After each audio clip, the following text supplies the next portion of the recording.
Sénateur à vie, le prédécesseur de Félix Tshisekedi bénéficie encore du soutien sans faille du Front commun pour le Congo, FCC. Cependant, son retour au pouvoir est vu par Daniel Chikomba, ancien candidat à la présidentielle de 2018, comme un scénario catastrophique.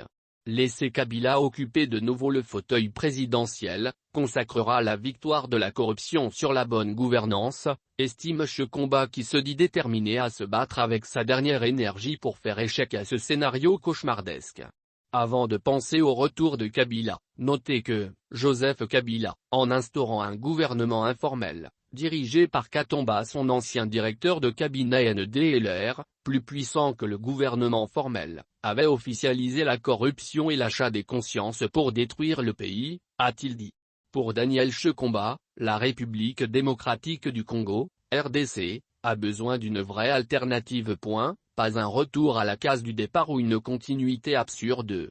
Dans une interview accordée au magazine Jeune Afrique, le coordonnateur de la cellule de crise du Front commun pour le Congo, FCC, a affirmé que Joseph Kabila est leur candidat naturel et rien sur le plan légal ne l'empêche de postuler.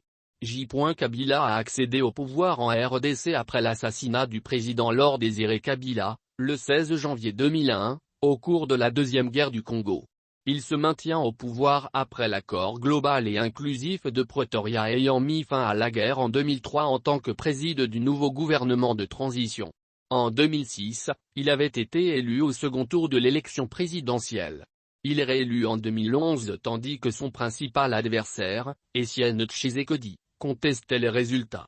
Félix Tshisekedi lui a succédé en 2019, établissant la première alternance pacifique dans l'histoire du pays.